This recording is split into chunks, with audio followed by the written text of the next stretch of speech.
Imagine a time long ago. Not so different from today, but also very different. Picture Britain in the 1800s. A place of grand castles and busy cities, but also of deep shadows and hushed whispers. The air often hung thick with fog, swirling around tall brick buildings and winding cobbled streets. At night, flickering gas lamps cast long, dancing shadows, making ordinary corners seem mysterious. This was a world where horse-drawn carriages clattered past, and the distant cries of street vendors echoed through the narrow alleys. But beneath this everyday scene, something darker stirred. The gaslight couldn't reach every nook, and the fog was good at hiding things. In the bustling markets and quiet lanes, secrets lay tucked away, waiting to be found. People hurried along, pulling their coats tighter against the cold and the unknown. They knew that danger could lurk just around the next bend, or behind a locked door. This was a time before bright electric lights chased away the dark. A time when fear could spread like wildfire through a small village or a crowded city district. It was a world where whispers could turn into terrifying tales, and where some stories, chilling and true, were almost too awful to tell. In this gloomy 19th century Britain, where every shadow seemed to hold a secret, there were dark deeds done that even the fog and gaslight struggled to hide. These were the hidden corners where truly frightening things happened, leaving behind mysteries that still baffle us today. In those shadowy times, some names became famous for their terrible acts.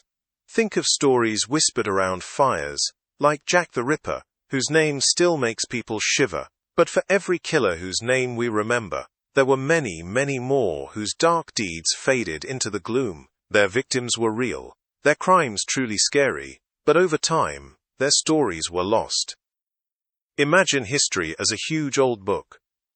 Some pages are well read, showing the bright and terrible acts everyone talks about. But other pages are dusty and stuck together, almost forgotten. On these hidden pages are the stories of forgotten killers. They were just as bad, maybe even worse, but no one wrote big books or made famous plays about them. Their evil deeds were swallowed by the swirling fog and the passing years. These forgotten villains moved through the gaslit streets, leaving fear and sorrow behind. They weren't famous monsters, they were just people who did very bad things, sometimes in quiet towns, sometimes in busy cities. Their crimes baffled the few policemen of the day, who had little help to solve such dark puzzles. Without clever detectives or special tools, clues often vanished, and so did the memory of these wicked people. We often forget that history holds more than just the loud stories. It also holds the quiet, chilling tales of those whose evil was so deep, it was almost too much for people to remember. Among these forgotten shadows was a figure we'll call the Roadside Butcher. His name, if it was ever truly known to many, has been swallowed by the mists of time. Unlike the famous monsters who sought attention, the Roadside Butcher preferred the quiet, lonely paths outside the towns. He didn't stalk the busy streets of London. Instead, he waited in the gloomy countryside, where travellers were few and far between.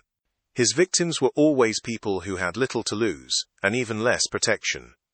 Poor peddlers walking from village to village, their bundles light with cheap goods. Tired farmhands heading home after a long day's work, their pockets empty. Or sometimes, a lonely wanderer with no family to miss them if they disappeared. These were easy targets, people who wouldn't be looked for right away, people whose absence might just be blamed on bad luck, or a new journey. The Roadside Butcher had a strange, terrible way of choosing. He didn't pick people for money or revenge. It seemed he chose them because they were alone, like a single leaf falling from a tree in a big forest. His crimes were not about anger, but about a cold, silent desire to make someone vanish without a trace. The few times his terrible deeds were found, they left people shaking their heads, wondering why anyone would hurt someone who had nothing. His trail was faint, like smoke in the wind, making him a true ghost of the old British roads. One brisk autumn morning, a farmer named Thomas was leading his cart along a muddy track, the kind the Roadside Butcher liked best. The fog was thick, like a heavy, wet blanket, making it hard to see more than a few feet ahead. Suddenly, his old dog, Patch, began to whine, a low, nervous sound Thomas had never heard before. Patch dug his paws into the dirt, refusing to go forward. Thomas peered into the swirling mist, He saw nothing at first, just the grey haze. But then, as a gentle breeze pushed the fog aside for a moment, he saw it. Not a person, but a small, empty wicker basket, lying on its side in the ditch. It was the kind of basket a peddler might carry, filled with ribbons or small toys.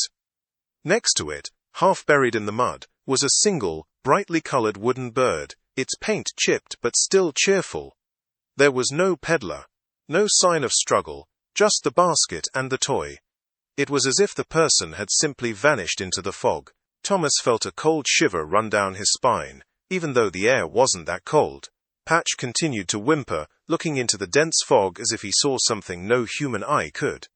Thomas quickly turned his cart around, his heart thumping in his chest. He didn't know what had happened, but the empty basket and the lonely toy spoke of a silent disappearance, a story swallowed by the mist and the muddy road. It was a small detail, but it carried a big chill. When news of the empty basket and the missing peddler reached the local constable, he had very little to go on. Imagine trying to solve a puzzle with only a few missing pieces and no picture to guide you. That's what it was like for the police in 19th century Britain. They didn't have the amazing tools and clever ways of finding clues that we have today. There were no special kits to find tiny fingerprints on the wooden bird. They couldn't test mud from the road to see if it matched boots from a faraway town. There were no cameras to snap pictures of suspects, and no big computers to store information about bad people. If someone saw something strange, they had to tell a policeman, who would write it down in a big book. But memories can be tricky, and eyes can play tricks in the fog. The constables often worked alone, or in very small groups. They walked the muddy roads, asking questions in hushed voices. If a witness moved to another town, their helpful words might never reach the right ears. It was a time of simple tools, a notebook, a pen, and a pair of keen eyes. But even the keenest eyes couldn't see what was hidden deep in the earth, or carried away by the wind. So cases like the vanished peddler often went cold, leaving only questions, and a growing chill in the air. The roadside butcher, like many others, knew that the old ways of finding criminals were slow, and often blind. While the countryside hid the grim work of the roadside butcher, a different kind of evil lurked in the very heart of the towns. This killer wasn't a shadow on a lonely path but a smiling face in the marketplace. Let's call him the Kindly Chemist.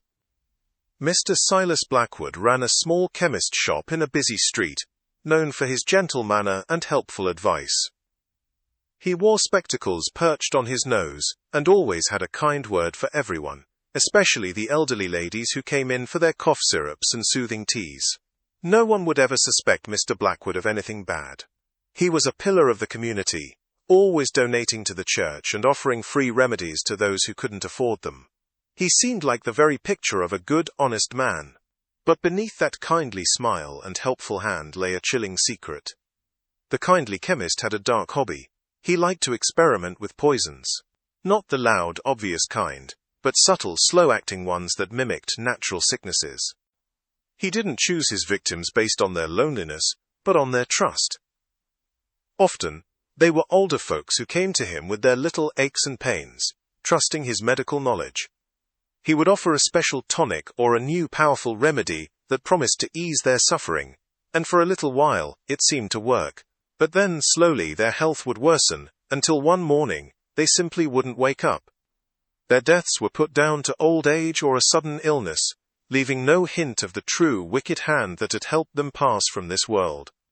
His crimes were like silent, deadly whispers in the bustling town. One chilly evening, old Mrs. Gable, a kindly widow who lived alone, felt a terrible ache in her bones. She bundled herself up, and slowly made her way to Mr. Blackwood's chemist shop. "Oh, Mr. Blackwood," she sighed, "my rheumatism is flaring up something fierce. Do you have anything to ease an old woman's pain?" Mr. Blackwood, with his usual gentle smile, nodded. "Indeed, Mrs. Gable, I have just received a new, very special tonic. It's quite rare, imported from the East. Just a spoonful each night before bed, and you'll feel as spry as a spring lamb in no time." He poured a dark liquid into a small, corked bottle, carefully wrapping it in brown paper. Mrs. Gable thanked him warmly, paid her penny, and shuffled home, hopeful. For a few days, Mrs. Gable truly felt a little better. She told her neighbors how wonderful Mr. Blackwood's new tonic was. But then, a strange tiredness began to creep over her. She stopped coming to her window to wave at the children playing. Her cat Tibbles would sit by her empty armchair, meowing softly. One morning her neighbor, worried by her silence, knocked on her door. There was no answer. When they finally went inside, they found Mrs. Gable peaceful in her bed, as if she had simply gone to sleep and never woken up. The little bottle of tonic sat on her nightstand, almost empty. Everyone shook their heads, saying it was a pity, but she was old, and it was her time. No one thought twice about the kindly chemist who had sold her the remedy. It was a perfect, silent trick, leaving no trace of foul play, only a quiet sadness and a slightly emptier street. For killers like the Roadside Butcher and the Kindly Chemist, justice was a rare thing. Because the police had so few ways to find clues, these bad people were often only caught by sheer luck. Maybe someone saw a face in the fog they shouldn't have. Or perhaps a sudden, unexpected event, like a house fire, brought a hidden secret to light. But mostly these killers were not caught at all. Imagine living in a town where people sometimes just disappeared, or where old folks seemed to pass away a little too often. A chill would settle over the community. A quiet fear that no one could quite explain. People would start to look at their neighbors differently, or hurry home faster when dusk fell. They knew something bad was happening, but they didn't know who was doing it, or why. This fear was a heavy cloak, wrapping around the hearts of ordinary people. It wasn't the kind of fear you get from a loud storm, but a quiet, creeping dread, like a shadow that never quite leaves. Without a clear answer, without a bad person being put away, the fear stayed. It meant that even after many years, the memory of these unexplained events, these baffling crimes, would linger like a cold spot in an old house. The killers might be forgotten by history books, but the chilling feeling they left behind was not easily erased from the hearts of those who lived through it. While the Roadside Butcher haunted lonely tracks and the Kindly Chemist hid in plain sight, another type of darkness traveled with the wind. This was the fear of the shadow weaver, a killer who never stayed in one place for long. Imagine a ghost, not tied to a single house, but drifting from town to town, leaving a trail of quiet terror wherever they went. The shadow weaver was a master of movement, perhaps a sailor who jumped from port to port, or a traveling merchant with a dark secret in their wares. They might appear in a small coastal village one month, then vanish, only to surface in a bustling market town hundreds of miles away the next. This constant moving was their best disguise, making them almost impossible to catch. A constable in Dover wouldn't know about a crime in Bristol, and news travelled slowly, if at all, across the land. Their victims were often strangers too, people met briefly on a journey, or in a busy inn, someone who stopped for a night's rest, never to wake up, or a lone passenger on a canal boat, simply gone when the boat reached its next stop. There was no pattern to their victims, other than they were easy to take, and easier to forget. The shadow weaver left behind no familiar face, no local rumors, just a chilling emptiness, and the nagging question of where they would strike next. Their crimes were like scattered dust, hard to see and impossible to gather. In a bustling port town, a young sailor named Finn signed up for a ship leaving at dawn.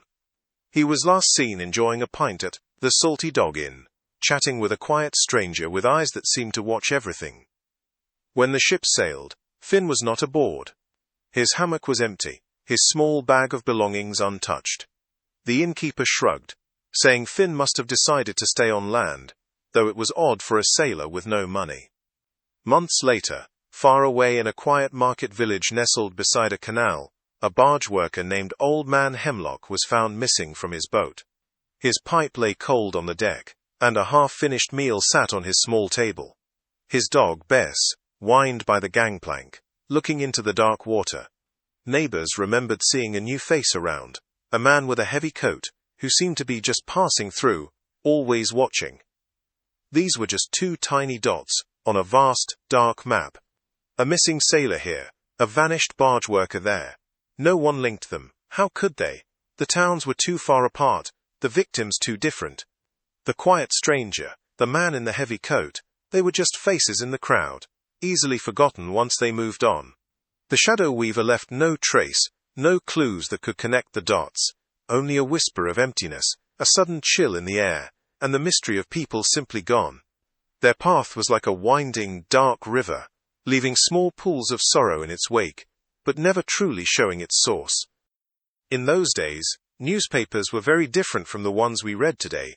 They were often filled with exciting, sometimes exaggerated stories.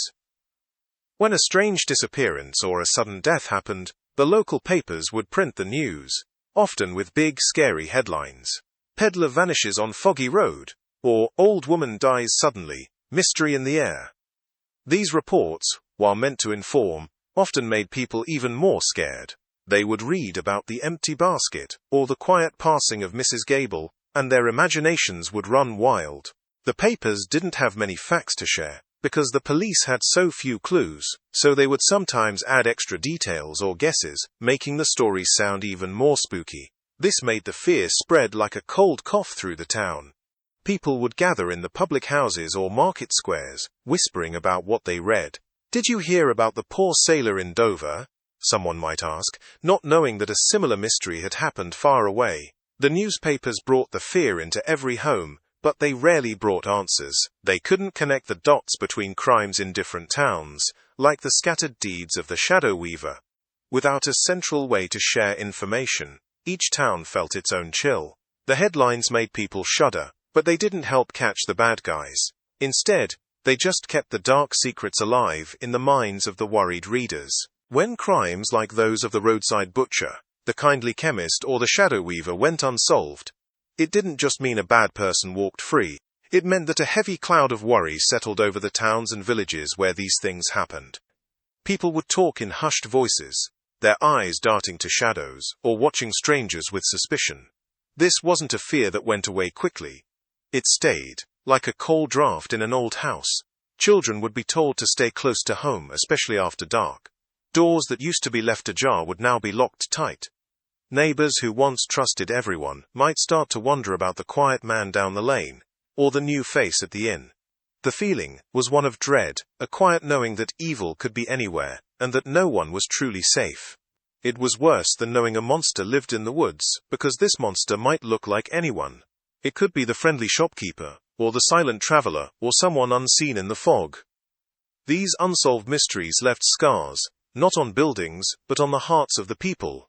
Even years later, the stories would be whispered, warnings passed down, keeping the memory of a dark time alive, and forever, making people just a little bit more afraid of the dark.